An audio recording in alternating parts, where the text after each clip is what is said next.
लड़की लगातार आंसू को देखती रही, लेकिन उसने ना तो कोई चीख पुकार मचाई और ना ही घबराई हुई दिखी।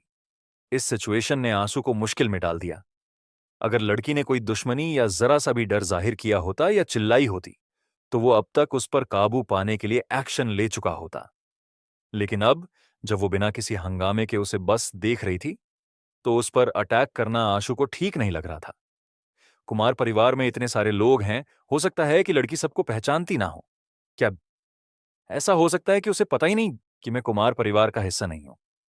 कुछ देर सोचने के बाद आशु को यह बात काफी हद तक सही लगी, वरना लड़की ने मदद के लिए आवाज क्यों नहीं लगाई?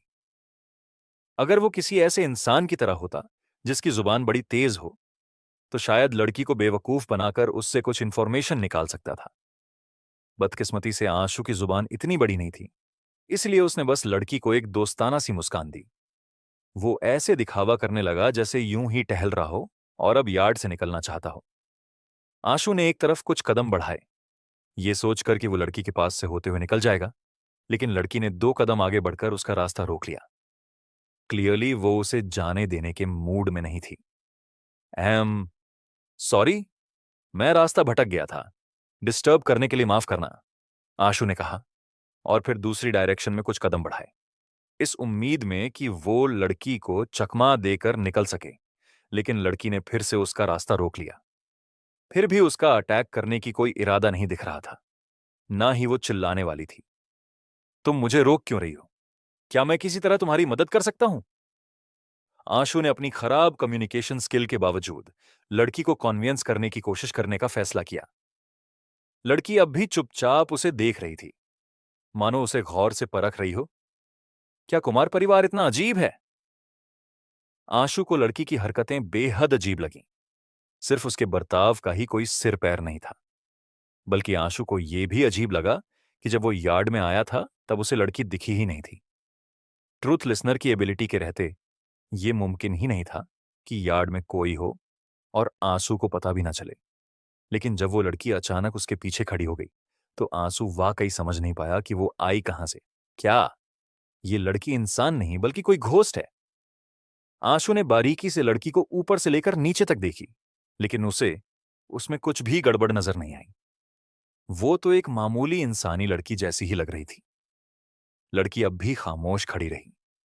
जैसे ही आंसू कुछ कहने के लिए मुंह खोलने ही वाला था, उसे एहसास हुआ कि कोई यार्ड की तरफ चला आ रहा है। आशु ने यार्ड की ओर देखा। टेंपल के मेन हाइनल के अलावा वहां कोई और रुकावट नहीं थी। लड़की पर एक नजर डालते हुए आशु ने उसे चुप रहने का इशारा किया और फिर टेंपल के अंदरूनी हिस्से की तरफ बढ़ गया।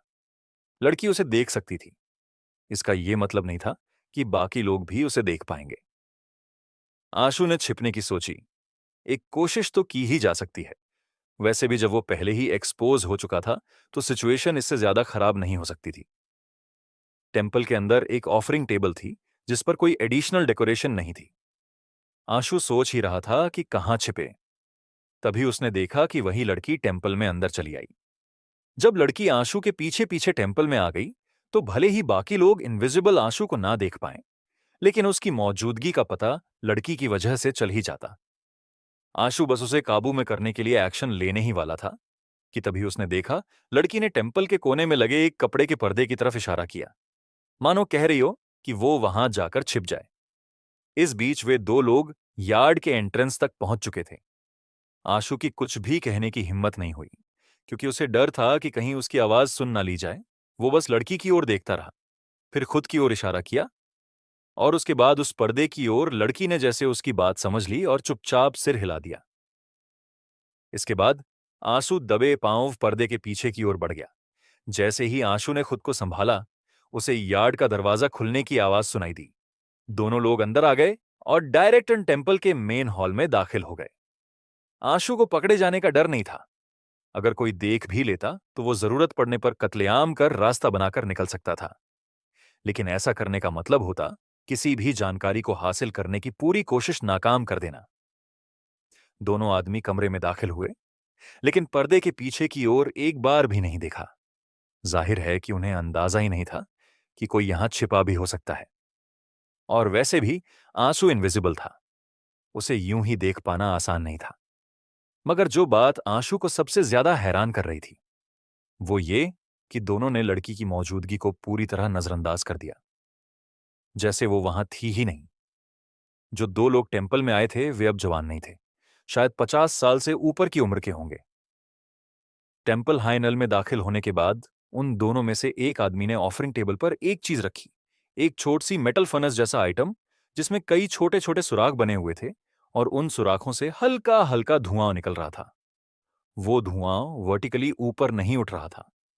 ऐसा लग रहा था जैसे किसी इनविजिबल फोर्स के अट्रैक्ट करने की वजह से वो धुआं ऑफरिंग टेबल पर रखे गोस्टलिंग आइडल की तरफ खींच रहा हो। उस आदमी ने गोस्टलिंग आइडल की ओर झुककर नमन किया, फिर एक और हट गया। नरकेश लक्ष्य के रिगार्डिंग जो मैटर था उसकी इन्वेस्टिगेशन कहां तक पहुंची? उस आदमी ने पूछा जिसने फर्नेस जैसा आइटम रखा था। इंपीरियल कैपिटल में मौजूद हमारे जासूसों से जो खुफिया इंफॉर्मेशन आई है उसके मुताबिक लक्ष्य आयशा के साथ ग्रेट वॉल डायमेंशनल जोन में एंटर हुआ था। उनके साथ शायद कोई और भी था। यह शख्स आयशा के काफी करीब है, लेकिन अब तक हम उसकी पहचान पता नहीं कर पाए हैं। नरकेश कुमार ने जवाब दिया।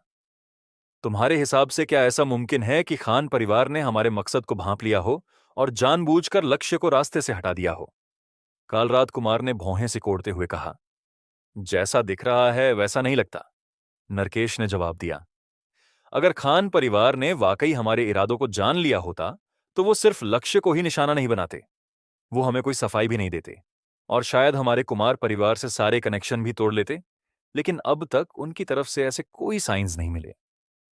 कालरात ने एक गहरी सांस ली और कहा, खान परिवार आखिरकार ईस्ट डिस्ट्रिक्ट का एक अमीर पारिवारिक कबीला है।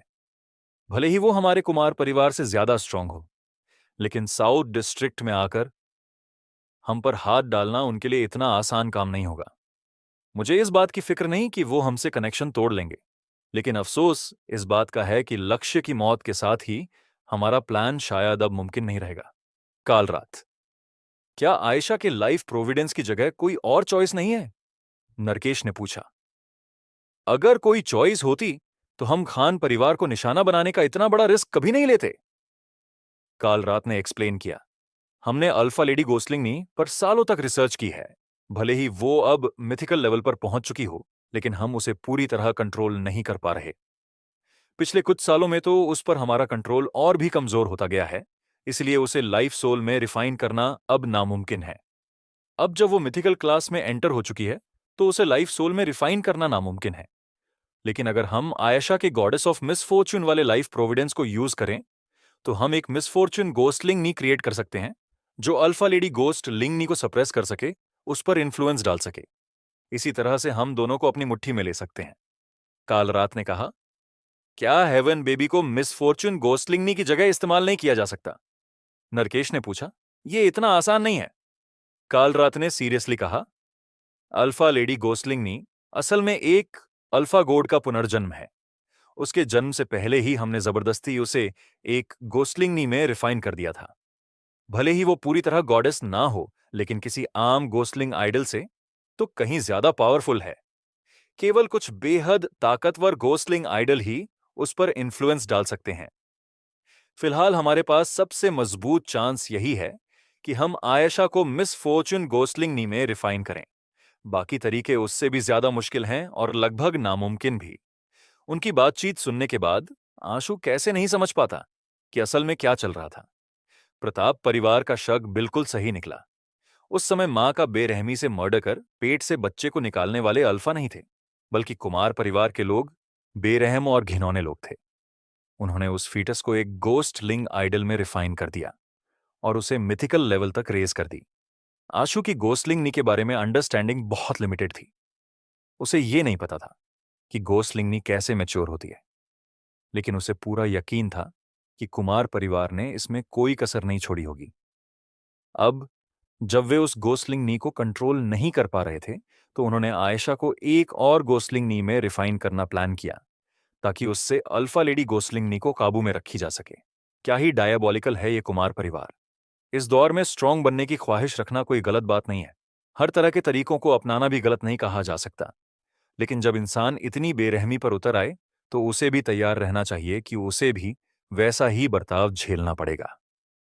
यही सब सोचते हुए आंसू का दिल अंदर तक कातिलाना इरादों से भर चुका था। आंसू ने लाइट कंसीलमेंट स्वॉर्ड को बुलाकर पहले कुमार, कालरात और नरकेश को मार डालने का मन बना लिया था। ये दोनों बिल्कुल भी मासूम नहीं थे। बाकी कुमार परिवार के लोगों के बारे में वो समय आने पर फैसला लेता। जैसे ही वो अटैक करने वाला था, उसने देखा कि वही लड़की उसके सामने खड़ी हो गई थी, जैसे वो उसे नरकेश और कालरात पर अटैक करने से रोक रही हो। आंसू ने उस लड़की की तरफ देखा और उसे अचानक कुछ समझ में आने लगा। उसके मन में ख्याल आया, क्या ये लड़की वही अल्फा लेडी हो सकती है जिसे उन्होंने एक गोस्टलिंग नी में रिफाइन किया था? जितना ज्यादा आशु ने इस बारे में सोचा, उतना ही उसे ये मुमकिन लगने लगा। टेम्पल के अंदर जिसे इंश्राइंड किया गया था, वो शायद वही अल्फा लेडी गोस्टलिंगनी थी, और अब ये अजीब लड़की शायद वही अल्फा लेडी हो जो अब बड़ी हो चुकी थी। आमतौर पर गोस्टलिंगनी ग्रो नहीं होती, लेकिन अगर किसी गोस्टलिंगनी को किसी प्राइमोर्डियल एनर्जी आर्ट के साथ कंबाइन कर दिया जाए, तो कुछ भी मुमकिन हो सकता है। वो अब कुमार परिवार के कंट्रोल में है। अगर मैंने कुमार परिवार को एलिमिनेट कर दिया, तो वो यकीनन मेरी दुश्मन बन जाएगी। यही सोचकर आशु ने फिलहाल कोई कदम नहीं उठाया। अल्फा लेडी एक बेहद पिटिफुल पर्सन थी। अगर वो जन्मजात मैजिकल ना होती, तो शायद कुमार परिवार की नजरों में ना आती। यहां तक कि उसके माता पिता की भी दर्दनाक मौत हुई थी। उसका जन्म भी नहीं हुआ था, और उसे पहले ही एक गोस्टलिंग नी में बदल दिया गया था। कहा जा सकता है कि उसकी जिंदगी शुरुआत से ही ट्रैजिक थी। आशु इस बात को लेकर श्योर नहीं था कि अगर उसने उसके मास्टर को मार डाला, तो वो जिंदा रह भी पाएगी या नहीं। इसीलिए उसने हाथ ना उठाने का फैसला किया। कालरात ने कुछ पल सोचकर कहा, चाहे खान परिवार को इस बारे में खबर हो या नहीं, फिलहाल आयशा वाले मैटर को एक तरफ रखते हैं। फिलहाल हमें पूरी कोशिश करनी चाहिए कि ice silkworm alpha king को पकड़ लें। अगर हमारे पास ice silkworm alpha king हुआ, तो हमें अल्फा लेडी की स्ट्रेंथ पर ज्यादा डिपेंड रहने की जरूरत नहीं पड़ेगी। Ice silkworm alpha king को कैप्चर करना आसान नहीं है, नरकेश ने कहा। मैंने पहले सोचा था कि अल्फा लेडी की मदद से हम उसे पकड़ लेंगे, लेकिन अब जब पता चला है कि ice silkworm alpha king सिर्फ एक नहीं, बल्कि एक जोड़ी है, तो शायद अल्फा लेडी भी उस जोड़ी के सामने टिक नहीं पाएगी। मुझे कोई और तरीका सोचना पड़ेगा। मिथिकल ब्लड स्कॉर्पियन अल्फा को टेम करने का क्या स्टेटस है? क्या अब उसे यूज किया जा सकता है? कुछ देर सोचकर कालरात ने पूछा। नरकेश ने कड़वाहट भरी मुस्कान के साथ जवाब दिया, पता नहीं क्यों, लेकिन जिन मिथिकल अल्फा बीस्ट्स को हमने अल्फा लेडी की मदद से पकड़ा है, उन्हें टेम करना बेहद मुश्किल साबित हो रहा है। पहले जो 3 थे उन्हें बहुत वक्त से पाला जा रहा है, फिर भी वो किसी भी हालत में हमारे आगे सर नहीं झुका रहे। ये वाला थोड़ा बेहतर है, लेकिन अभी भी पूरी तरह हमारे कंट्रोल में नहीं है। इसे पूरी तरह से फ्रीली कंट्रोल नहीं किया जा सकता। इतना काफी है, इसे साथ ले चलते हैं ताकि आइस सिल्कवर्म अल्फा किंग्स का ध्यान भटकाया जा सके। जैसे ही हम उस जोड़ी को अलग कर दें, अल्फा लेडी अकेले एक को संभालने के लिए काफी होगी। नरकेश ने ऑफरिंग टेबल पर रखी गोस्टलिंगनी की तरफ देखा और आगे कहा, ब्लड स्कॉर्पियन अल्फा को तैयार करो। हमें कल ही निकलना होगा, ताकि किसी तरह की देरी ना हो। वर्म प्रताप भी उन आइस सिल्क वर्म्स पर नजर रखे हुए है। हम उसे हमसे पहले कामयाब नहीं होने दे सकते। समझ गया, मैं अभी तैयारियां शुरू करता हूं, नरकेश ने जवाब दिया। अच्छा, काम करो, फ्यूचर में परिवार के लीडर की जगह तुम ही लोगे, कालरात ने कहा। लेकिन परिवार का लीडर बनने के लिए तुम्हारे पास वो स्ट्रेंथ होनी चाहिए जो सबको मानने पर मजबूर कर दे। अगर तुम ice silkworm alpha Kings के पेयर को सक्सेसफुली कैप्चर कर पाओ, तो उनमें से एक को टेम करके कंट्रोल करना तुम्हारा राइट होगा। कालरात, तुम अभी भी अपनी प्राइम में हो। नरकेश का चेहरा खुशी से चमक उठा, मगर उसने उसे चेहरे पर जाहिर नहीं होने दिया। कालरात ने हाथ हिलाकर उसे रोका। मैं खुद को जानता हूं, इन सालों में अल्फा लेडी को सप्रेस करने के चक्कर में मेरा शरीर दिन ब दिन कमजोर होता गया। अनमोल, मेरी मेंटल स्ट्रेंथ भी अब साथ नहीं दे रही। आगे चलकर कुमार परिवार को तुम पर ही डिपेंड रहना होगा। ये जिम्मेदारी अब तुम्हें उठानी है। कालरात, आप बेफिक्र रहिए, मैं आपको कभी निराश नहीं करूंगा, नरकेश ने तुरंत कहा। ठीक है, तैयारी शुरू करो। उम्मीद है कि ice silkworm alpha king को पकड़ने का काम बिना रुकावट के पूरा हो जाएगा। इतना कहकर कालरात ने इशारे से नरकेश को जाने को कहा। नरकेश के चले जाने के बाद काल रात गोस्लिंग नी के सामने खड़ा हो गया। उसने क्रिस्टल बैरियर के सरफेस को छूने के लिए हाथ बढ़ाया और अजीब से एक्सप्रेशंस के साथ बोला, इतने साल हो गए, लेकिन मैं आज तक तुम्हें पूरी तरह टेम नहीं कर पाया। अब आयशा को कैप्चर कर उसे मिस फॉर्चून गोस्लिंग नी में रिफाइन की। मेरी प्लानिंग भी फेल हो गई है। अगर तुम अब भी सरेंडर नहीं करती तो मुझे आखिरी स्टेप लेना ही पड़ेगा। मेरा शरीर अब और बर्दाश्त नहीं कर सकता। जब मैं ice silkworm alpha king हासिल कर लूंगा तब तुम्हारी कॉन्शियसनेस को पूरी तरह मिटा दूंगा। भले ही उससे तुम्हारी स्पिरिचुअलिटी और एबिलिटीज बहुत कम हो जाएंगी, लेकिन तुमने मुझे मजबूर कर दिया। अब मेरे पास और कोई रास्ता नहीं बचा। कुछ देर तक वो गोस्लिंगनी को देखता रहा, फिर आहिस्ता से यार्ड छोड़कर चला गया। शुरुआत से आखिर तक वो लड़की आंसू के सामने खड़ी रही, उसे काल रात को नुकसान पहुंचाने से रोकती रही। तुम उसे प्रोटेक्ट क्यों कर रही हो, जबकि उसी ने तुम्हें इस हालत में पहुंचाया? आशु ने पूछा। लड़की खामोश रही, लेकिन आशु को जैसे कोई वजह वजह समझ आ गई। उसने पूछा, क्या ये इसीलिए है क्योंकि वो तुम्हारा मास्टर है? अगर वो मर गया तो क्या तुम भी जख्मी हो जाओगी? हैरानी की बात यह थी कि लड़की ने धीरे से सिर हिलाया, जैसे आंसू की बात को कंफर्म कर रही हो। लड़की की तरफ से यह पहला रिएक्शन देखकर आंसू के चेहरे पर खुशी छलक उठी। उसने तुरंत पूछा, तो क्या कोई तरीका है जिससे तुम्हें चोट ना पहुंचे?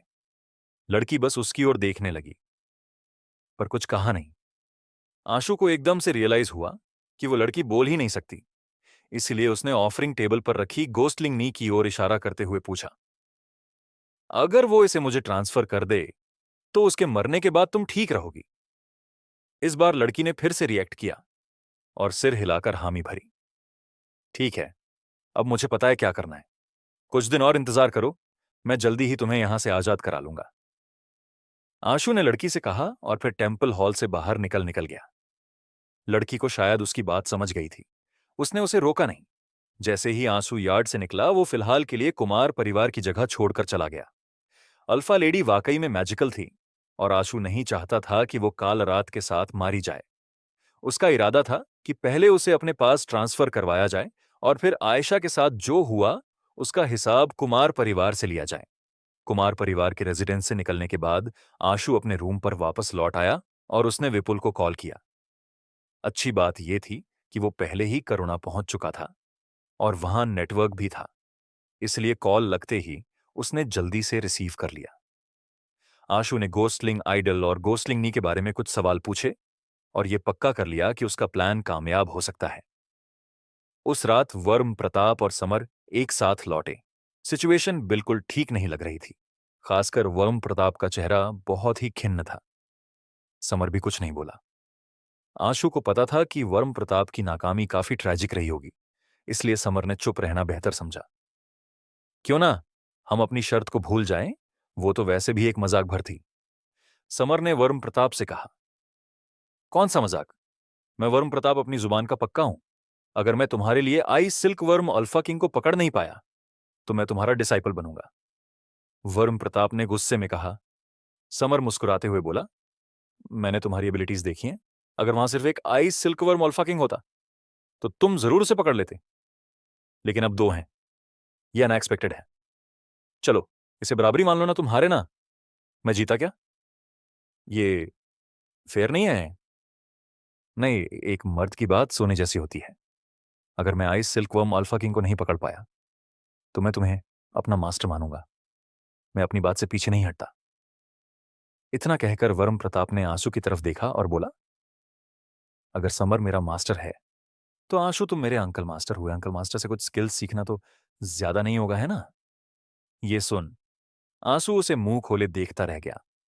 उसे यकीन ही नहीं हो रहा था कि ये बुजुर्ग वाकई प्रताप परिवार से है।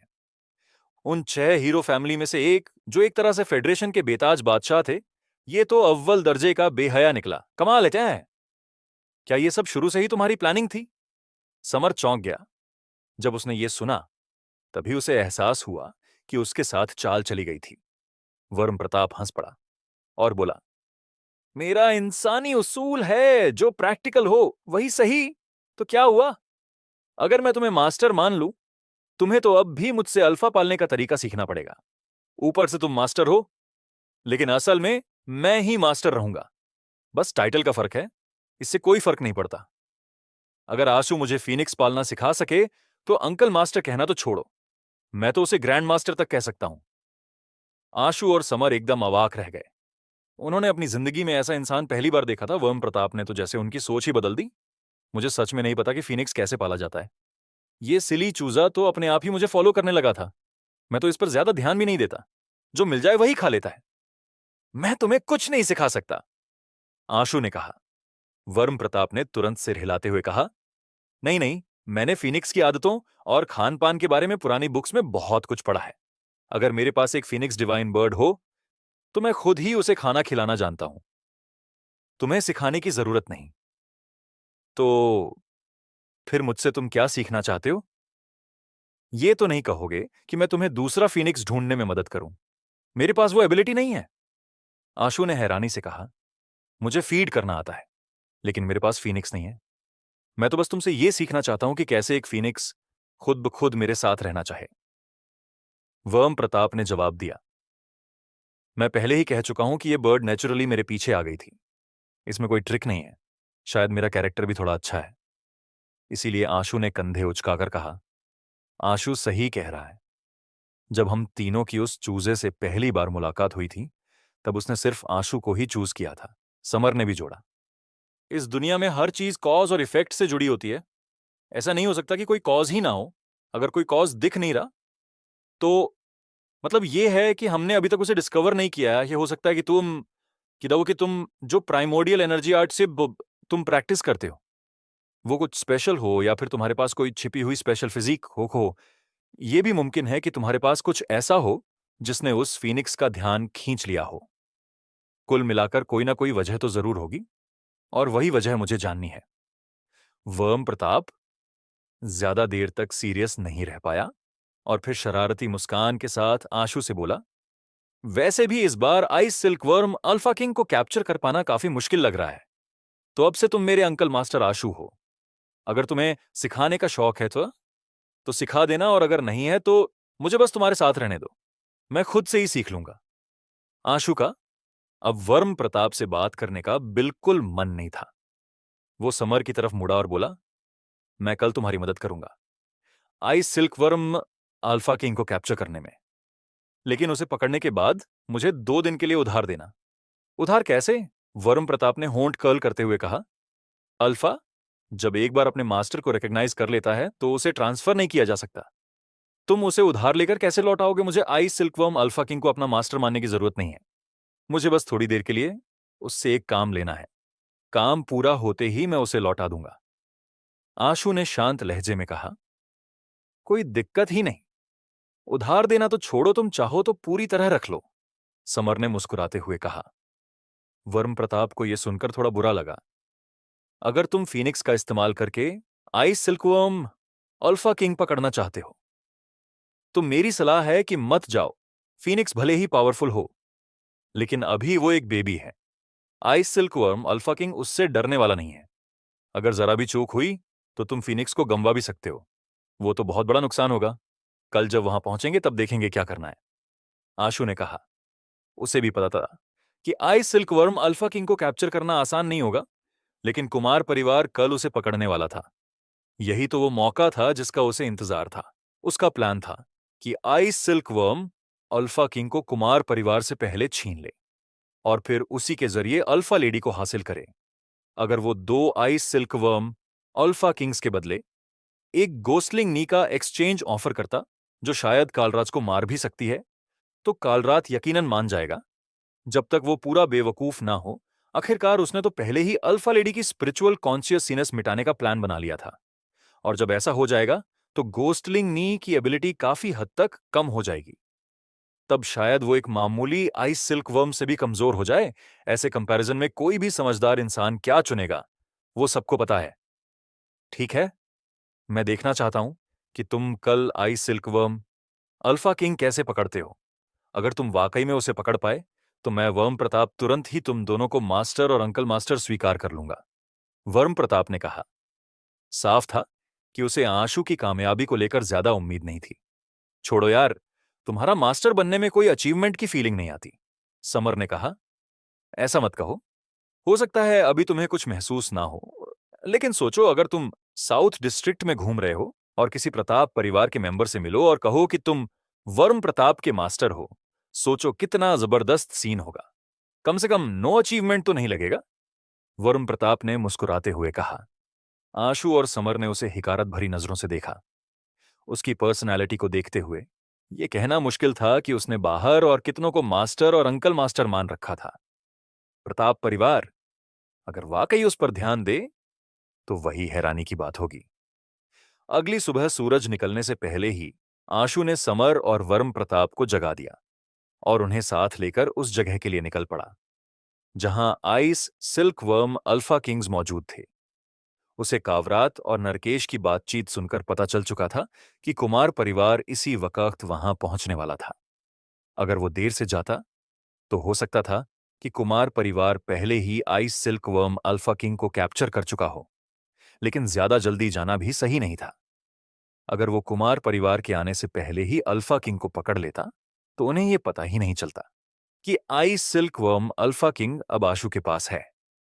हालांकि वर्म प्रताप इस बात से थोड़ा हैरान था कि आशु इतनी सुबह क्यों निकल पड़ा, लेकिन फिर भी वो बिना ज्यादा सवाल जवाब किए दोनों को लेकर मंजिल की तरफ चल पड़ा। जब वे वहां पहुंचे तो देखा कि कोई पहले से ही ice silkworm alpha king से फाइट रहा था और उस फाइट की अगुवाई कर रहे दो लोग और कोई नहीं बल्कि नरकेश और कालरात थे। कालरात के सामने एक आइस ब्लू कलर का सिल्क वर्म था जो एक फुटबॉल के साइज का था। जहां भी वो रेंगता जमीन तुरंत फ्रॉस्ट से कवर हो जाती थी। इससे साफ पता चल रहा था कि वहां का टेम्परेचर कितना कम है। कोई ताज्जुब वाली बात नहीं कि वर्म प्रताप ने कहा था कि ये चूजा शायद आइस सिल्क वर्म को काबू में नहीं कर पाएगा।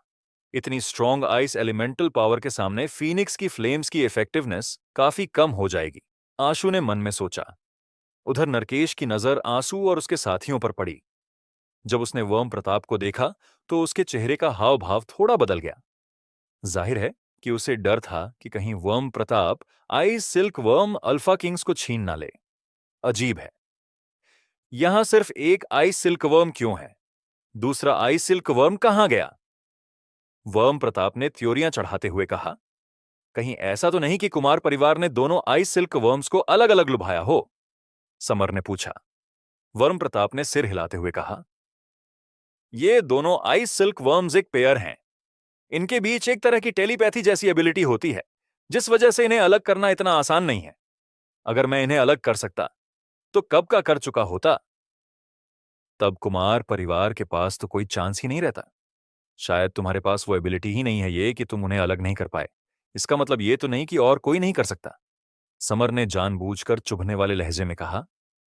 हैरानी की बात यह थी कि इस बार वर्म प्रताप नाराज नहीं हुआ। उसने कुछ पल सोचा और बोला, यह बात सच हो सकती है। समर ने वर्म प्रताप की तरफ सरप्राइज होकर देखा। हर बार जब भी अल्फा का जिक्र आता वर्म प्रताप ऐसे अकड़कर बात करता जैसे इस दुनिया में उससे बड़ा कोई जानकार ही नहीं। उसे देखकर यकीन करना मुश्किल था कि वो खुद मान रहा था कि वो कुमार परिवार से इंफीरियर है। ऐसे मत देखो मुझे, क्या तुम भूल गए कि मैंने तुम्हें क्या बताया था? अगर कुमार परिवार का वो मिथिकल लेवल गोस्टलिंग आइडल वाकई किसी अल्फा गोड के पुनर्जन्मे हुए बच्चे से रिफाइंड किया गया है तो ये बिल्कुल भी हैरानी की बात नहीं होगी कि वो आइस सिल्क वर्म को अपनी तरफ अट्रैक्ट कर लें। वर्म प्रताप ने कहा। आंसू जानता था कि वर्म प्रताप ठीक कह रहा था। बहुत मुमकिन था कि अल्फा लेडी ने ही उस आइस सिल्क वर्म को अपनी तरफ बहकाया हो। काल रात उस गोस्टलिंग नी को पकड़े हुए था जो टेंपल के मैन हॉल में रखी हुई थी, लेकिन अल्फा लेडी कहीं नजर नहीं आ रही थी। यकीनन वही दूसरे आइस सिल्क वर्म को लेकर गई थी। ये जो आइस सिल्क वर्म वहां मौजूद था उसे कुमार परिवार के लोगों ने उलझा रखा था और वो इस वक्त एक ब्लड कलर्ड स्कॉर्पियन से फाइट कर रहा था। वो blood coloured scorpion ice silk worm के सामने साफ तौर पर टिक नहीं पा रहा था। आइस सिल्क वर्म की सांस से निकलती आइस मिस्ट ने ही उसके शरीर को लगभग पूरी तरह फ्रीज कर दिया था। वो सिर्फ इसलिए जिंदा था क्योंकि कुमार परिवार के लोग तरह तरह के अल्फा और कंपेनियन बीस्ट्स का इस्तेमाल करके किसी तरह आइस सिल्क वर्म को रोके हुए थे। एज अ रिजल्ट इस फाइट में कुमार परिवार को भारी कीमत चुकानी पड़ी। उन्हें बड़ी तादाद में अल्फा और कंपेनियन बीस्ट्स को कुर्बान करने पड़े। इसके अलावा वे अब भी गोस्टलिंग आइडल की मदद से ब्लड स्कॉर्पियन को ऑगमेंट कर रहे थे, पर इससे बस इतना ही हो पा रहा था कि आइस सिल्कवर्म को कुछ वक्त के लिए रोका जा सके। आइस सिल्कवर्म का आइस ऑरा बहुत ज्यादा पावरफुल था। हालांकि आशु ने इससे पहले भी कुछ आइस एलिमेंटल कंपेनियन बीस्ट्स देखे थे, लेकिन इतना पावरफुल आइस एलिमेंट इससे पहले उसने कभी नहीं देखा था। उसके आइस ऑरा को टच करते ही, चाहे वो अल्फा हो या गोस्टलिंग आइडल, उनका शरीर धीरे धीरे फ्रीज होने लगता था। इस आइस ऑरा में शायद फैलने वाला, यानी कि स्प्रेडिंग एट्रीब्यूट था।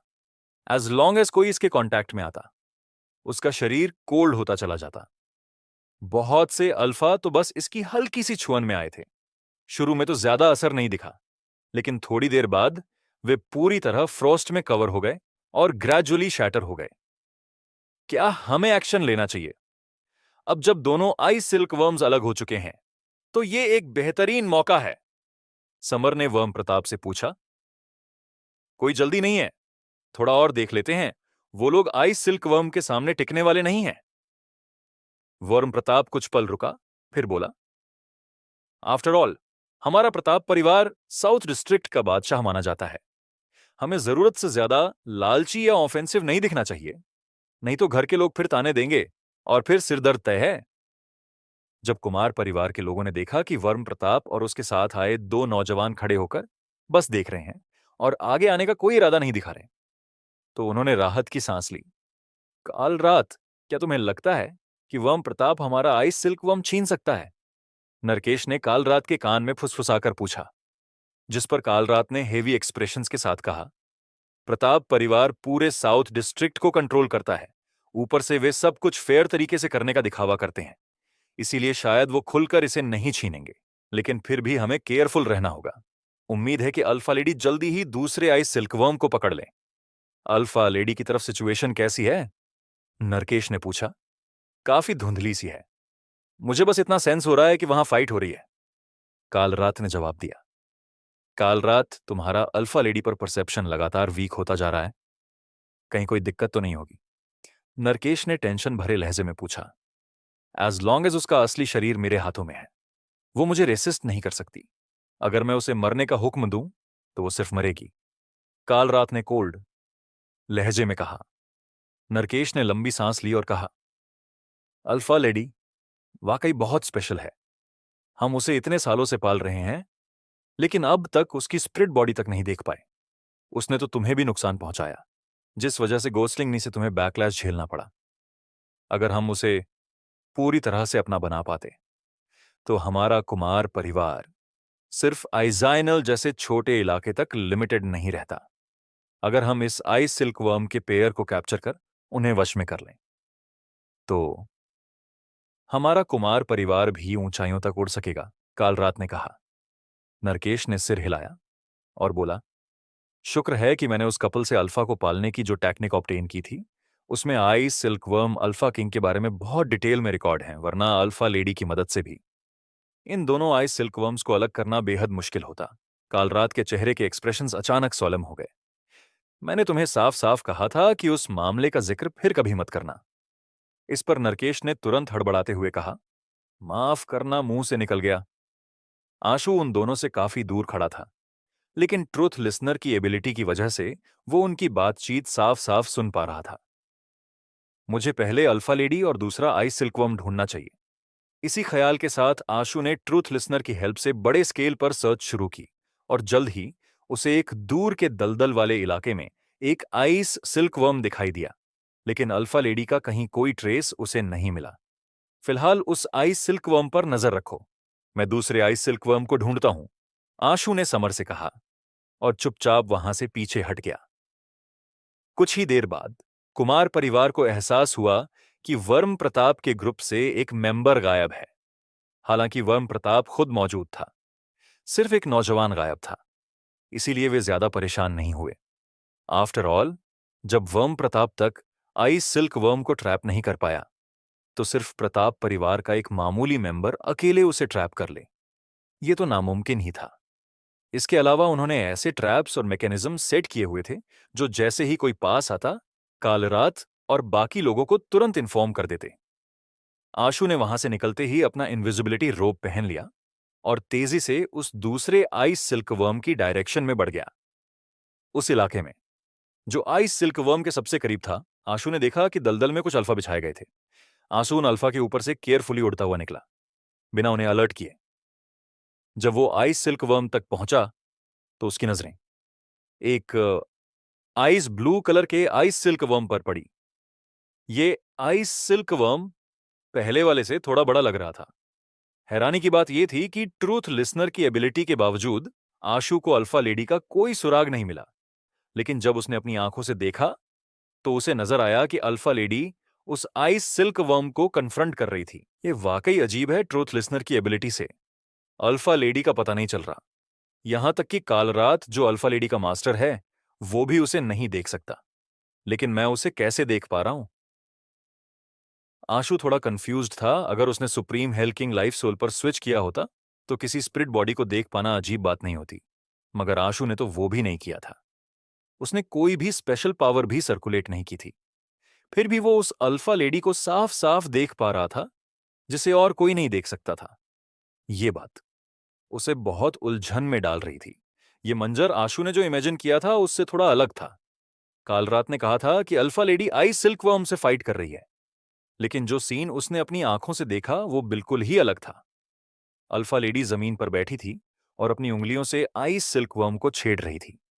वो खौफनाक आइस सिल्कवर्म एक पालतू कुत्ते की तरह उसके चारों ओर घूम रहा था, जबकि अल्फा लेडी उसके साथ खेल रही थी। लेकिन उसमें कहीं से भी उस पर अटैक करने का कोई इरादा नहीं था। आशु ने देखा कि आइस सिल्कवर्म जमीन पर लोटपोट होकर खेल रहा है।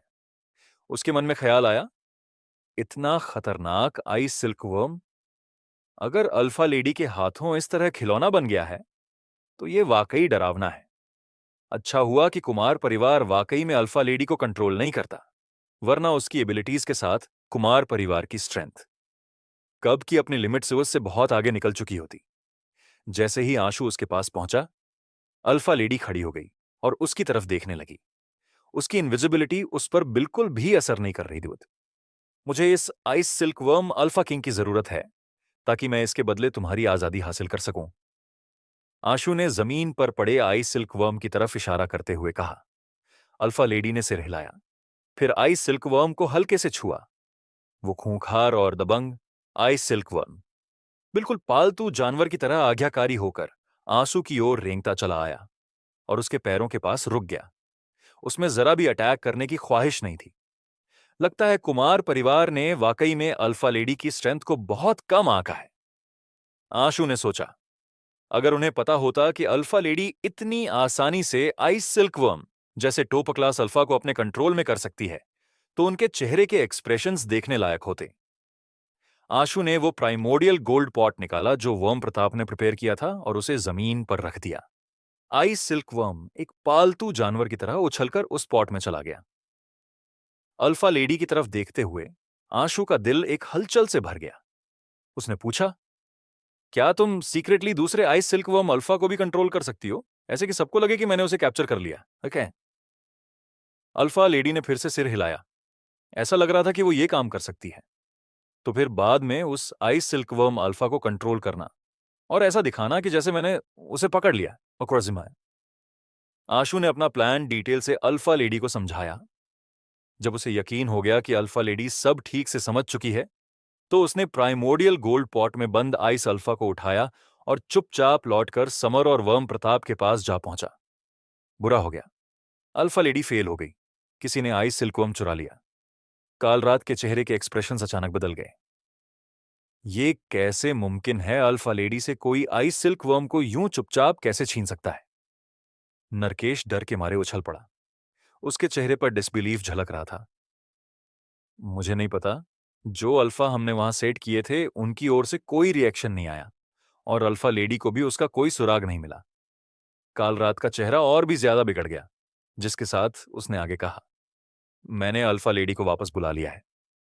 अब हमारे पास एक ही रास्ता है, पूरी ताकत लगाकर इस आइस सिल्कवर्म को पकड़ना होगा। जैसे ही काल रात ने यह कहा, उसने देखा कि आंशु वापस लौटकर वर्म प्रताप के पास जा रहा था। उसने वर्म प्रताप से कुछ बातें की और फिर आइस सिल्क वर्म की तरफ बढ़ने लगा।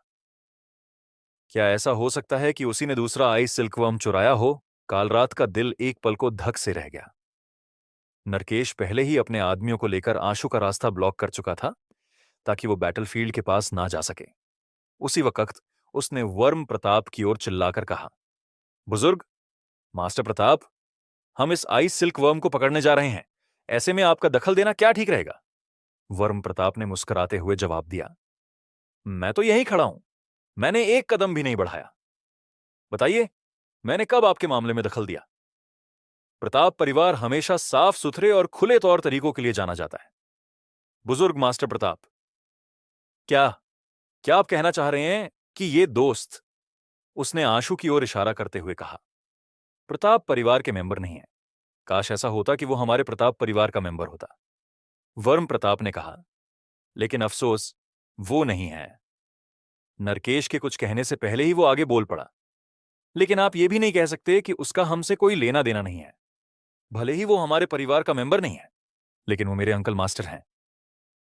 ये सुनकर नरकेश, कालरात और उनके साथ आए लोग अलर्ट हो गए। भले ही वर्म प्रताप प्रताप परिवार में कोई ज्यादा अथॉरिटी रखने वाला इंसान ना रहा हो, पर उसकी सीनियरिटी बहुत हाई थी। ऊपर से अल्फा को पालन की दुनिया में उसकी ख्याति किसी से छुपी नहीं थी। वो साउथ जोन का एक मशहूर मास्टर माना जाता था। और अब वही वर्म प्रताप कह रहा था कि सामने खड़ा ये नौजवान उसका अंकल मास्टर है। ये सुनना थोड़ा अनबिलीवेबल जरूर था, लेकिन वर्म प्रताप जैसा आदमी इस तरह की बातों में मजाक नहीं करता। क्या वाकई ये शख्स इतने ऊंचे लेवल पर पहुंच चुका है कि फिर से जवानी में लौट आया हो? दिखने में जवान है, पर अंदर से कोई ओल्ड मॉन्स्टर हो सकता है क्या? काल रात के मन में ख्याल आया, अगर वो वाकई आपके अंकल मास्टर हैं, नरकेश ने धीरे से कहा, तो क्या आपको लगता है कि उनका इस तरह का बर्ताव करना सही है? सर, नरकेश ने आंसू की तरफ देखा और कुछ कहने ही वाला था कि तभी उसकी नजर आंसू की हरकत पर पड़ी। आशु ने अचानक अपना हाथ आगे बढ़ाया और उसकी हथेली में एक ब्लड क्लर्ड बवंडर सा बनने लगा। उस बवंडर ने वहीं फाइट कर रहे आइस सिल्कवर्म को अपनी तरफ खींचना शुरू कर दिया। वो मैजेस्टिक और पावरफुल आइस सिल्कवर्म उस ब्लड क्लर्ड बवंडर की खींचने वाली फोर्स के आगे टिक नहीं पाया और सीधा प्राइमोर्डियल गोल्ड पॉट में खींच गया। ये कैसे मुमकिन है? सिर्फ कुमार परिवार ही नहीं, यहां तक कि वर्म प्रताप की भी आंखें इतनी फैल गईं, मानो उसने किसी भूत को देख लिया हो। उसे पहले से शक था कि आशु शायद आइस सिल्कवर्म को सबड्यू कर लेगा, लेकिन उसने कभी भी ऐसे मेथड की उम्मीद नहीं की थी। वर्म प्रताप ने तो ये इमेजिन किया था कि आशु पहले उस चूजे की स्पेशल एबिलिटी से आइस सिल्कवर्म को रिस्ट्रेन करने की कोशिश करेगा, फिर अपनी अलग अलग स्ट्रैटेजीज और मिथिकल कंपेनियन बीस्ट्स की मदद से उसके साथ फाइट करेगा और तब कहीं जाकर उसे सबड्यू करेगा। मगर जो सीन सामने आया वो एक्सपेक्टेशन से बिल्कुल अलग था। आशु ने बस हाथ बढ़ाया और ऐसे ही जैसे कोई मामूली इंसेक्ट पकड़ रहा, गाइस सिल्कवर्म को प्राइमोर्डियल गोल्ड पॉट में खींच लिया। ऐसा लग ही नहीं रहा था कि वो किसी अल्फा किंग को हैंडल कर रहा था। कुमार परिवार के मेंबर्स की तो आंखें बाहर आने को थीं। उन्होंने खुद आइस सिल्कवर्म से लंबी और मुश्किल फाइट की थी, इसलिए उन्हें अच्छी तरह मालूम था कि वो कितना स्ट्रांग और डेंजरस है। अब तक वो सैकड़ों अल्फा और गोस्टलिंग आइडल खो चुके थे, लेकिन इसके बावजूद वो आइस सिल्कवर्म के सामने बेबस ही रहे। यहां तक कि उनका मिथिकल ब्लड स्कॉर्पियन अल्फा भी मारे जाने ही वाला था, और फिर भी आशु ने सिर्फ एक हाथ से आइस सिल्क वर्म को पकड़ लिया। यह कैसी खौफनाक पावर थी, यकीन कर पाना मुश्किल था। वाकई ये वर्म प्रताप का अंकल मास्टर है, बिल्कुल कोई ओल्ड मॉन्स्टर लगता है। कालरात के मन में डर की लहर दौड़ गई और उसका चेहरा पूरी तरह से काला पड़ गया। इतनी मेहनत और इतना भारी नुकसान उठाने के बाद आइस सिल्कवर्म किसी और के हाथ लग गया। कालरात को अंदाजा लगाने की भी जरूरत नहीं थी। उसे पूरा यकीन था कि दूसरा आइस सिल्कवर्म भी वर्म प्रताप के अंकल मास्टर ने ही लिया, मिली लिकिल अखुरेसिलिया को किया। वो उसे छीनना चाहता था, लेकिन वर्म प्रताप खुद ही ऐसा था जिससे वो भिड़ने की हिम्मत नहीं कर सकता था। और फिर सामने खड़ा शख्स तो खुद वर्म प्रताप का भी अंकल मास्टर था, वही जिसने आइस सिल्कवर्म को एक हाथ से सबड्यू कर लिया था। तभी काल रात को फील हुआ कि एक डार्क सिनिस्टर ऑरा लौटकर उसके हाथ में मौजूद गोस्टलिंगनी में एंटर हो गया। तो बहुत देर से लौटी, कालरात की आवाज में खींच साफ झलक रही थी। तुम्हारे हाथ की ये गोस्टलिंगनी काफी दिलचस्प है। आशु ने कालरात के हाथ की तरफ नजर डालते हुए कहा, कुमार परिवार के सभी मेंबर्स के चेहरे का रंग बदल गया। कोई ऐसा एग्जिस्टेंस जो एक हाथ से आइस सिल्क वर्म को काबू कर सकता हो। अगर वो उनके गोस्लिंग को छीनना चाहता तो उनके पास शायद रजिस्ट करने का भी कोई चांस नहीं रहता। यहां तक कि एक मिथिकल गोस्लिंग नी भी ऐसे किसी के खिलाफ टिक नहीं सकती थी। ओल्ड मास्टर प्रताप प्रताप परिवार साउथ डिस्ट्रिक्ट का हेड है।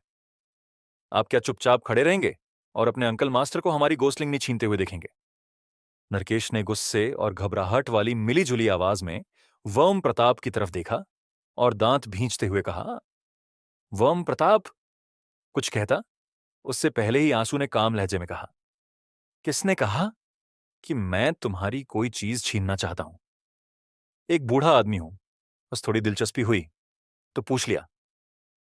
और अगर मुझे सच में चाहिए भी होता तो भी मैं तुम जैसे जूनियर्स से कोई चीज नहीं छीनता, ज्यादा से ज्यादा खरीदने की कोशिश करता। छीनने की जरूरत ही क्या है? ये गोस्लिंग नहीं हमारे कुमार परिवार की विरासत है। ये बिकाऊ नहीं है, नरकेश ने सख्ती से जवाब दिया। अगर मैं इसके बदले आई सिल्क वर्फ ने ऑफर करूं तब भी नहीं बेचोगे? आशु ने बेहद मामूली लहजे में पूछा। आप आई सिल्क वर्म के बदले गोस्लिंगनी एक्सचेंज करना चाहते हैं? कालरात और नरकेश दोनों सन्न रह गए। क्यों, क्या एक आइस सिल्क वर्म काफी नहीं, 2 आइस सिल्क वर्म दे दूं? तो आशु ने उसी काल्म लहजे में आगे कहा, बुजुर्ग सर, आप वाकई 2 आइस सिल्क वर्म के बदले एक गोस्लिंगनी एक्सचेंज करना चाहते हैं। कालरात और नरकेश ने एक दूसरे की तरफ देखा और दोनों की आंखों में हैरानी के साथ एक प्लेजेंट सरप्राइज भी दिखाई दिया। उनकी नजर में गोस्लिंगनी वाकई स्ट्रांग थी, लेकिन वो आइस सिल्क वर्म से बस थोड़ी ही ज्यादा पावरफुल थी। 2 आइस सिल्क वर्म्स एक अकेली अल्फा लेडी गोस्लिंगनी के मुकाबले कहीं ज्यादा प्रैक्टिकल थे। ऊपर से अल्फा लेडी अपने मास्टर को ही काट लेती थी। कालरात तो शायद उसे एक आइस सिल्क वर्म के बदले भी देने को तैयार हो जाता। 2 तो बहुत बड़ी बात थी अंकल मास्टर, आप ऐसा नहीं कर सकते। वर्म प्रताप चौंक गया। उसके लिए 2 आइस सिल्कवर्म देकर गोस्लिंगनी लेना एक क्लियर घाटे का सौदा था। मगर असली सच ये था कि जिन्हें वो 2 आइस सिल्कवर्म्स समझ रहे थे, वो अल्फा लेडी के मुकाबले कुछ भी नहीं थे। वो एक ही लेवल पर नहीं आते थे। अगर ये एक्सचेंज सच में हो भी जाता तो भी बाजी आशु के हाथ में ही होती। और वैसे भी आशु का असली इरादा कभी भी आइस सिल्कवर्म्स देने का था ही नहीं। आप सच में मेरी गोस्लिंगनी के बदले आइस सिल्कवर्म एक्सचेंज करना चाहते हैं? कालरात ने जल्दी से पूछा, जैसे उसे डर हो कि कहीं वरमा वर्म प्रताप की बातों से आशु का मन ना बदल जाए। ये इस पर डिपेंड करता है कि तुम्हारी गोस्लिंगनी मेरे लिए कितनी दिलचस्प है। देखने में तो थोड़ी अलग लग रही है। अब तक जितनी गोस्लिंगनी देखी हैं, उनसे कुछ हटकर बताओ, इसमें ऐसा क्या खास है? आशु ने नपेतुले शब्दों में कहा। एक तो वो कालरात को धीरे धीरे अपने प्लान में फंसाना चाहता था, और दूसरा, उसे सच में उस गोस्लिंगनी के बारे में और जानना था। ये तो कालरात थोड़ी देर के लिए हिचकिचाया। आफ्टर ऑल, उसे यकीन नहीं था कि आशु वाकई 2 आइस सिल्क वर्म्स देगा या नहीं। अगर उसने गोस्लिंगनी की सारी डिटेल्स खोल दी और फिर सौदा नहीं हुआ तो वो बड़ी मात खा जाएगा। अंकल मास्टर, अगर आपको गोस्लिंगनी चाहिए तो हमारे प्रताप परिवार में ढेरों हैं। ऐसा कीजिए, आप मेरे साथ चलिए। हम 2 आइस सिल्क वर्म्स के बदले आपको 2 गोस्लिंगनी देंगे। जिस स्पीशीज की चाहो चूज कर लेना। हमारे प्रताप परिवार में जितने गोस्लिंग आइडल हैं, सब आपकी मर्जी से मिल जाएंगे। वर्म प्रताप ने तुरुप का पत्ता फेंका। कालरात नरकेश ने घबराते हुए कालरात की तरफ देखा। कालरात ने दांत भींचते हुए आशु से कहा, मैं ये नहीं कहूंगा कि मेरी गोस्लिंगनी अब तक की सबसे अनोखी है, लेकिन वो वाकई एक्स्ट्रॉर्डिनरी है। कहा जा सकता है कि वो यूनिक है। पूरी फेडरेशन में आपको उसकी जैसी दूसरी नहीं मिलेगी। अगर आप वाकई उसे चाहते हैं तो क्या हम प्राइवेट में बात कर सकते हैं? यहां कोई बाहर ही नहीं है। ऐसा क्या है जो जोर से नहीं कहा जा सकता? आशु ने सीधी नजर से उसे देखते हुए पूछा। कालरात ने जवाब दिया, आप मेरी गोस्लिंगनी की डील जरूरी नहीं कि करेंगे ही, और अगर करी भी तो आप खुद नहीं चाहेंगे कि बाकी लोग उसकी सीक्रेट क्वालिटी के बारे में जाने, है ना? बात में दम है। ठीक है, फिर आशु ने हल्के से सिर हिलाया। अंकल मास्टर, वो गोस्लिंगनी 2 आई सिल्क वर्म्स के लायक नहीं है। आप मुझसे एक्सचेंज क्यों नहीं कर लेते? हमारे प्रताप परिवार में हर तरह की गोस्लिंगनी है, तो इतना झंझट करने की जरूरत ही क्या है? वर्म प्रताप ने आगे बढ़कर आंसू को रोकने की कोशिश की। बस करो, अब तुम्हारे यहां की सारी गोस्लिंगनी मैं देख चुका हूं, ऊब गया हूं उनसे। उनमें कुछ भी खास नहीं है। मगर ये गोस्लिंगनी, ये कुछ अलग सी लग रही है। आशु ने नाक सिकोड़ते हुए कहा, आपकी नजर वाकई गजब की है। आइए इस तरफ। कालरात ने आदर के साथ हाथ बढ़ाकर रास्ता दिखाया। तुम लोग यहीं मेरा वेट करो, मैं इसे देखकर लौटता हूं। आशु ने समर और वर्म प्रताप की ओर देखकर कहा। फिर कालरात के साथ पास की एक केव में पहुंचा, जहां कुमार परिवार ने टेम्पररी कैंप बना रखा था। रास्ते भर कालरात और नरकेश इस बात से भीतर ही भीतर बेचैन होते रहे कि आंसू के चेहरे पर जरा भी फिक्र नहीं थी, जैसे उसे बिल्कुल परवाह ही नहीं थी कि कहीं वे उसे किसी छुपे हुए जाल में फंसाने तो नहीं ले जा रहे। इसी लापरवाह ठहराव ने उन्हें ये यकीन दिला दिया कि आंसू मामूली इंसान नहीं बल्कि बेहद टेरिफाइंग शख्स है। आपको किस नाम से एड्रेस करूं? केव में पहुंचते ही कालरात ने नरकेश को दरवाजे पर रुककर गार्ड करने का इंस्ट्रक्शन देकर आशु से अकेले बातचीत शुरू की। मेरा सरनेम शाह है, आशु ने बेपरवाही से कहा। बुजुर्ग शाह, आप जरूर गोस्लिंग आइडल के एक्सपर्ट होंगे। आपको इसके बारे में काफी कुछ पता होगा। आप जानते ही होंगे कि कुछ गोस्लिंग आइडल और गोस्लिंग नी को बहुत खास तरीकों से रिफाइन किया जाता है, कालरात ने टटोलते हुए कहा। आशु ने हाथ हिलाकर बेरुखी से कहा, मुझे इस गोस्ट लिंगनी को बनाने की प्रोसेस से कोई फर्क नहीं पड़ता। मैं सिर्फ ये जानना चाहता हूं कि इसमें खास क्या है इसे। मुझे बस कुछ यूनिक चाहिए। अगर वो यूनिक नहीं है तो फिर उसका कोई मतलब नहीं। जब कालरात ने देखा कि आशु को गोस्ट लिंगनी के रिफाइन करने के तरीके में दिलचस्पी नहीं है, तो उसने हल्की मुस्कान के साथ कहा, बुजुर्ग शाह, आप वाकई एक्सपर्ट हैं। आपकी नजर मामूली लोगों से कहीं ऊपर है। पूरी मेरी ये गोस्ट लिंगनी एक बुद्धिस्ट मास्टर द्वारा रिफाइन की गई है। इसकी जो एबिलिटीज हैं वो आम गोस्ट लिंगनी जैसी नहीं है। इसमें लग बढ़ाने जैसी आम एबिलिटी नहीं है, बल्कि ये अल्फा से निपटने के काबिल है। ये खुद से मिथिकल क्लास के अल्फा को कैप्चर कर सकती है। बस इतना ही आशु के चेहरे पर साफ मायूसी झलकने लगी। कालरात ने दांत भींचते हुए बात कंटिन्यू रखी। सच कहूं तो जिस बच्चे से ये गोस्ट लिंगनी रिफाइन की गई है, वो अल्फा गॉड का पुनर्जन्म थी। उसमें नेचुरली अल्फा पर कंट्रोल करने की स्ट्रेंथ है। हमारी कुमार फैमिली नाकाम रही। हम उसे ठीक से नर्चर नहीं कर पाए। लेकिन अगर आपकी तरह का कोई एक्सपर्ट उसे नर्चर करे, तो शायद आप उसकी पूरी स्ट्रेंथ अनलॉक कर सकें। ऐसा हुआ तो ये आपके लिए बेहद काम की साबित होगी। अल्फा घोड़ का पुनर्जन्म। ये तो दिलचस्प है। मैंने सुना था कि एक कपल जो अल्फा पाला करते थे और उनका बच्चा ही अल्फा घोड़ का पुनर्जन्म था। क्या इन दोनों बातों का आपस में कोई कनेक्शन है? आशु ने पूछा। वो तो कालरात ने ना तो हामी भरी ना ही इनकार किया। मैंने भी बस यही बात सुनी थी। असल में मैं तो उसी वक्त वहां जाना चाहता था, ये देखने के लिए कि क्या मैं भी कोई गोस्ट लिंगनी रिफाइन कर सकता हूं। लेकिन मैं थोड़ा लेट हो गया था। अगर इस गोस्ट लिंगनी का मटेरियल वही फीटस था, तो मैं एक्सचेंज के लिए तैयार हूं। आशु ने कहा। आप तो सचमुच हमख्याल निकले। क्या आप वाकई एक्सचेंज करना चाहते हैं? 2 आइस सिल्कवर्म्स। इस गोस्ट लिंगनी के बदले कालरात अब भी थोड़ा परेशान था और एक बार फिर कंफर्म करना चाहता था। जिस तरह से चीजें नजर आ रही हैं, लगता है ये गोस्ट लिंगनी वाकई उस बच्चे से रिफाइन की गई है। तभी तो तुम इतनी एहतियात बरत रहे हो। आशु ने कहते हुए स्टोन प्लेटफॉर्म पर प्राइमोडियल गोल्ड पॉट रखा और उसे कालरात की तरफ सरका दिया। अगर ये सच में उसी फीटस से रिफाइन की गई है, तो मैं इसे लेना चाहता हूं।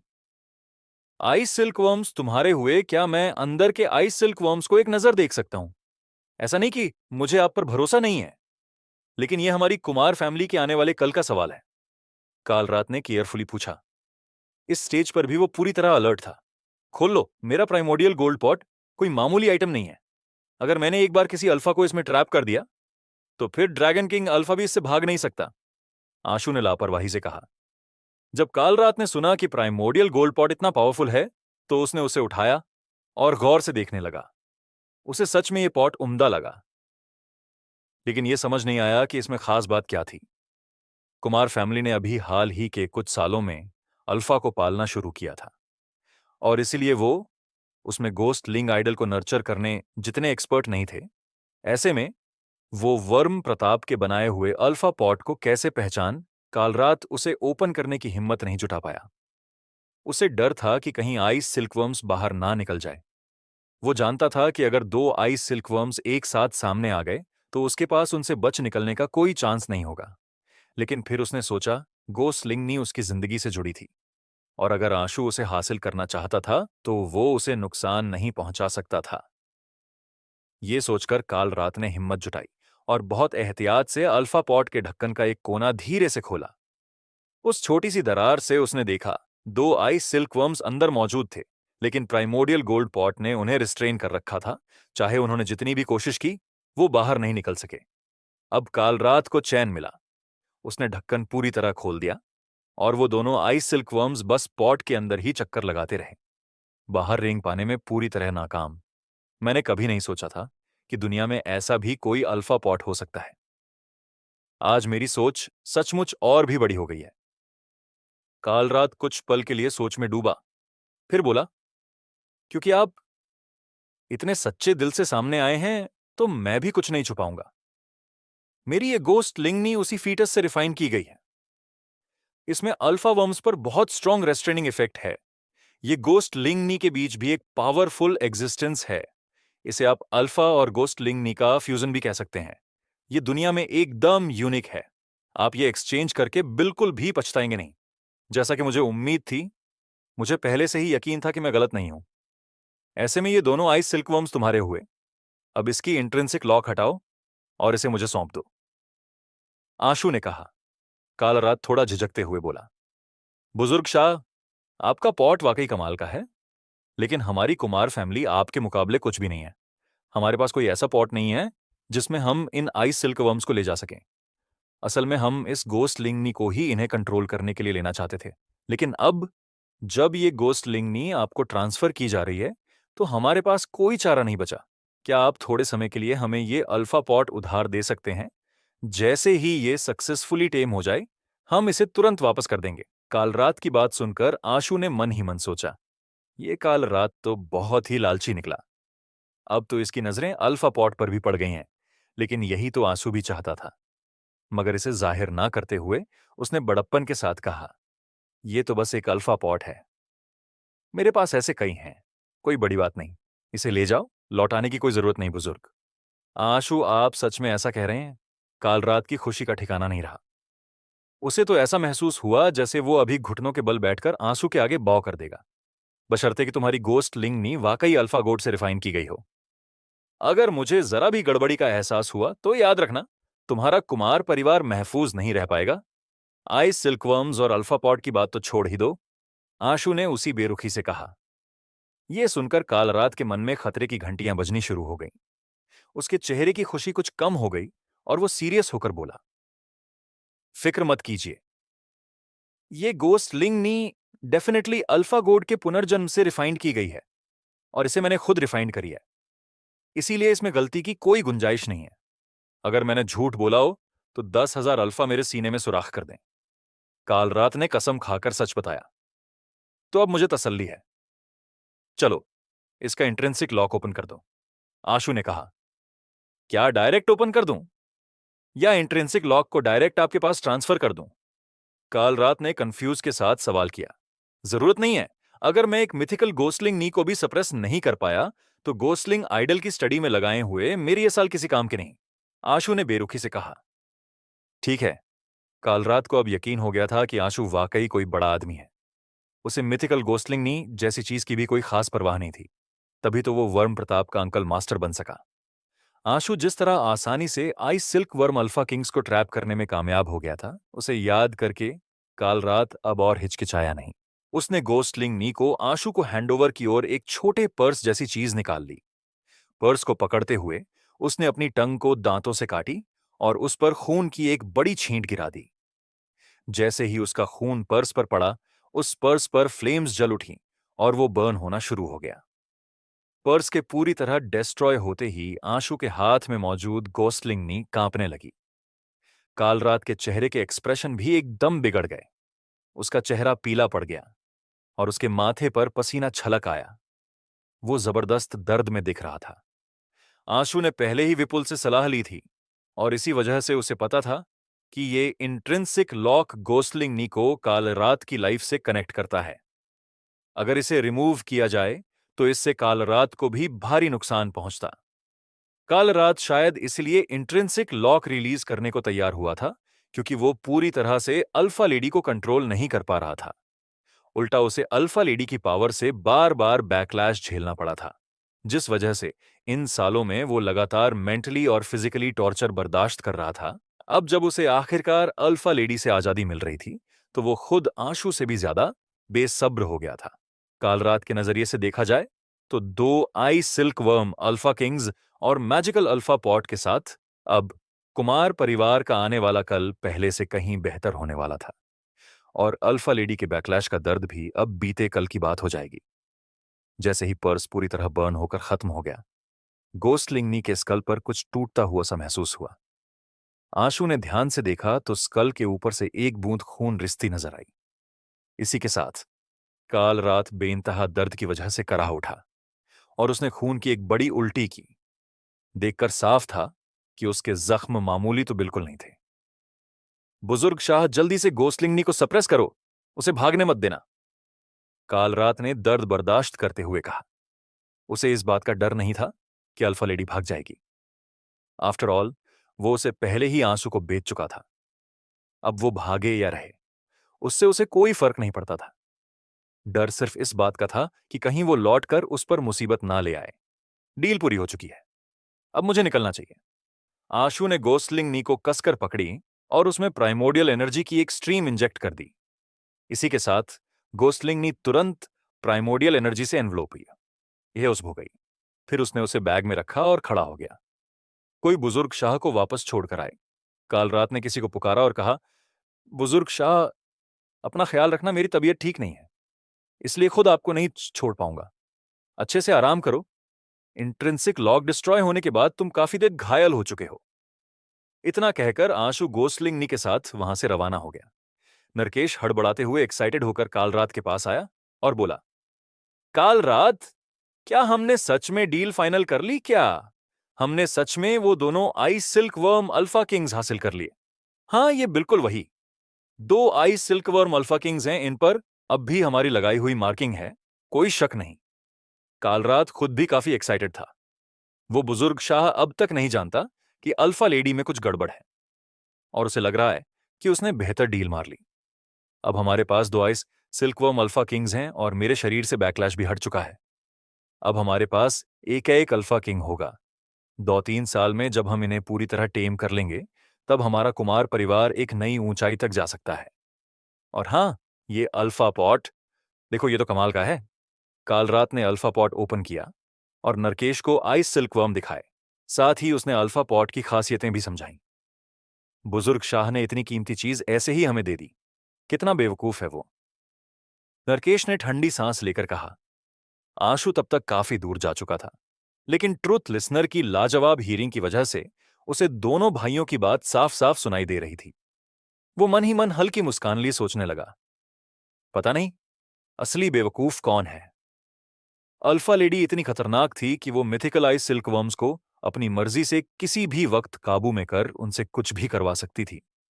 वो वाकई में एक डरावनी और ताकतवर हस्ती थी, लेकिन कुमार ब्रदर्स को इस बेशकीमती ट्रीजर की कोई समझ नहीं थी। उन्हें लगा कि उन्होंने 2 आई सिल्कवर्म अल्फा किंग्स देकर बढ़िया सौदा कर लिया। जहां तक उस सोकॉल्ड बेशकीमती अल्फा पॉट की बात थी, तो हाँ, वो एक्स्ट्रॉर्डिनरी था जरूर, लेकिन उसमें इतनी पावर नहीं थी कि वो आई सिल्कवर्म अल्फा किंग्स को जबरन बंद रख सके। असल में वे अंदर इसलिए शांत बैठे थे क्योंकि अल्फा लेडी उन्हें ऐसा करने के लिए कह रही थी। अगर ऐसा ना होता तो वे कब के वहां से बाहर निकलकर सब कुछ तहस नहस कर चुके होते। कुमार ब्रदर्स ने उन अल्फा किंग्स को अपनी सबसे बड़ी दौलत समझा, लेकिन उन्हें इस बात की खबर नहीं थी कि वही दौलत एक दिन उनकी मौत का कारण बनने वाली है। अल्फा लेडी को जब आजादी मिली तो सबसे पहले उसने कुमार ब्रदर्स पर अटैक करने की सोची, लेकिन आशु ने उसकी गोस्टलिंग नी को मजबूती से पकड़े रखा, जिससे वो अपना बदला नहीं ले सकी। आफ्टर ऑल, आशु कुमार ब्रदर्स से डील प्रताप परिवार के नाम पर कर रहा था। अगर वो अभी उन्हें मार देता तो इससे प्रताप परिवार की रेप्यूटेशन अफेक्ट हो सकती थी। वर्म प्रताप पहले ही इस पूरे नाटक में उसकी मदद कर चुका था। इसीलिए आशु नहीं चाहता था कि उसकी वजह से प्रताप परिवार किसी भी तरह की आंच आए। जल्दबाजी मत करो, अब तो तुम आजाद हो। ऊपर से उनके पास अभी भी 2 आई सिल्क वर्म अल्फा किंग्स हैं। क्या तुम अब भी सोचती हो कि बदला नहीं ले सकोगी? आशु ने बैकपैक में बेचैन हो रही गोस्लिंगनी को हल्के से छूते हुए धीरे से कहा। गोस्लिंगनी धीरे धीरे शांत होने लगी। इंट्रिंसिक लॉक के हटने के बाद अल्फा लेडी वापस गोसलिंगनी के शरीर में लौट आई थी। पहले इंट्रिंसिक लॉक की रिस्ट्रिक्शंस की वजह से वो अपने शरीर में लौट भी नहीं सकती थी। उसे जबरन काल रात की बात माननी पड़ती थी और उसी के लिए काम करना होता था, वरना काल रात कभी भी आसानी से उसे खत्म कर सकता था। लेकिन अब सब कुछ बदल चुका था। इंट्रिंसिक लॉक हट चुका था और अल्फा लेडी अब किसी भी तरह से रिस्ट्रिक्टेड नहीं थी। जब आशु की मुलाकात समर और वर्म प्रताप से हुई तो तीनों मिलकर अपने रेजिडेंस की ओर लौट पड़े। रास्ते में वर्म प्रताप मुस्कुराते हुए बोला, अंकल, मास्टर मेरी एक्टिंग कमाल की थी ना, बुरी नहीं थी, बस थोड़ी ओवर एक्टिंग हो गई थी। आशु ने मुस्कुराते हुए जवाब दिया, सिर्फ ओवर एक्टिंग ही तो लोगों को इंप्रेस करती है। क्या काल रात ने हमारी बातों पर यकीन नहीं कर लिया? अब मेरी उम्र और मेरी मेहनत का तो कुछ ख्याल रखो। मैंने इतना दिल लगाकर तुम्हारे प्लान में हिस्सा लिया। क्या अब तुम मुझे फीनिक्स को अडॉप्ट करने की कुछ ट्रिक्स सिखाने पर कंसीडर नहीं कर सकते? वरुण प्रताप ने मजाकिया अंदाज में कहा, ट्रिक बस इतनी सी है कि एक फीनिक्स ढूंढो और वो तुम्हें चूज कर लेगा। आशु ने एकदम सच कहा, लेकिन उसकी ये ईमानदार बात सुनकर वरुण प्रताप का चेहरा थोड़ा उतर गया। वापसी के रास्ते में आंसू को गोस्लिंगनी में कुछ अजीब सा महसूस हुआ। उसकी जेड जैसे बोन्स धीरे धीरे ग्रो हो रही थीं। सिर्फ बोन्स ही नहीं, उन पर फ्लैश और ब्लड वेसल्स भी ग्रो होने लगी थीं। ये क्या हो रहा है? क्या वो सचमुच जिंदा हो रही है? आशु के मन में खलबली मच गई। उसने तुरंत उसे क्योस स्पेस में स्टोर कर लिया। अगर किसी और की नजर उस पर पड़ जाती तो ये सब कुछ बहुत ज्यादा शॉकिंग हो जाता। कचाक गोस्लिंगनी के बाहर का क्रिस्टल कंटेनर एक हल्की आवाज के साथ शैटर गया और उसके अंदर भरा हुआ कॉर्प्स ओनाइल बाहर बहने लगा। अब गोस्लिंगनी उस कंटेनर के लिए बहुत बड़ी हो चुकी थी। उसके शरीर में पूरी तरह फ्लैश भर गया था और उस पर स्किन भी ग्रो हो गई थी। इसके बाद उसके बाल और नाखून भी ग्रो होने लगे। कुछ ही पलों में जो गोस्टलिंगनी पहले सिकुड़ी और धुंधली सी दिखती थी, वो अब एक तंदुरुस्त नजर आने वाली शिशु जैसी हो गई थी। उस फेयर नर्म मुलायम सी बच्ची को देखकर कोई नहीं कह सकता था कि वो किसी आम बच्चे से अलग है। लेकिन अगर कोई गौर से देखता तो उसे समझ आता कि उसके शरीर में मौजूद दिल धड़क नहीं रहा था और उसके शरीर में खून भी सर्कुलेट नहीं हो रहा था। उसे मरा हुआ कहा जा सकता था, लेकिन उसके पूरे शरीर में सब कुछ एकदम नॉर्मल था।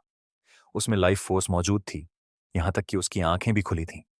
वो एक आम बच्चे की तरह दिखती थीं, लेकिन उसके पास हार्ट बीट नहीं थी, इसीलिए वो जिंदा है या मरी हुई, ये समझना बेहद मुश्किल था।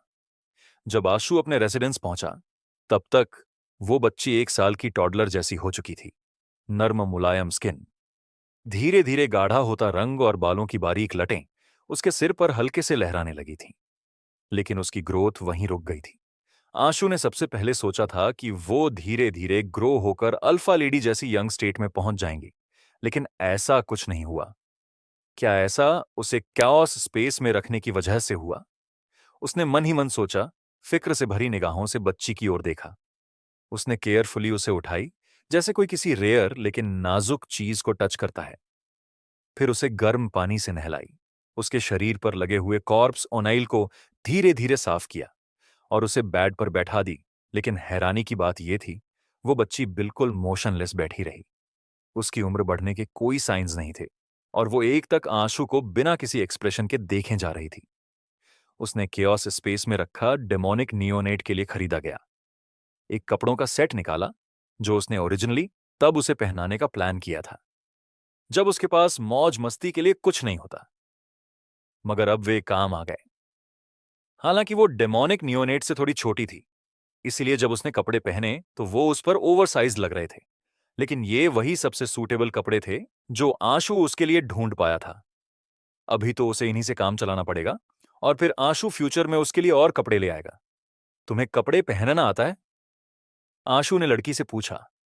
लड़की ने सिर हिलाकर ना में जवाब दिया और चुपचाप आंसू को देखती रही। क्या ऐसा हो सकता है कि ये अब वाकई एक बच्ची बन गई हो और इसकी इंटेलिजेंस भी रिग्रेस्ड हो गई हो? आशु को कोई और चारा नहीं दिखा तो उसे खुद ही उसके कपड़े पहनाने पड़े। फिर उसने बेड पर बैठी उस लड़की की तरफ देखा और पूछा, क्या तुम अभी भी मुझे पहचानती हो? आशु को समझ नहीं आ रहा था कि ये सब हो क्या रहा है। विपुल से जो 9 लेज उसने गेन की थी, उसमें ऐसी किसी सिचुएशन का जिक्र नहीं था। विपुल के मुताबिक अगर कोई रुकावट ना हो तो एक स्पिरिट बॉडी अपने ओरिजिनल शरीर में लौट सकती है, लेकिन वो दोबारा जिंदा नहीं होती। उसमें बस अपनी इच्छा से चलने की काबिलियत यानी ऑटोनॉमी होती है। आमतौर पर जिन गोस्टलिंग नी में ऑटोनॉमी होती है वो बेहद खतरनाक साबित होती हैं, क्योंकि उनकी मौत गलत तरीके से होती है। उनका गुस्सा खत्म नहीं होता और वो लगातार दूसरों को नुकसान पहुंचाते रहते हैं। आशु नहीं चाहता था कि वो अल्फा लेडी को काल रात की तरह पाले, इसलिए उसका इरादा उसे अपनी गोस्लिंग नी में बदलने का नहीं था।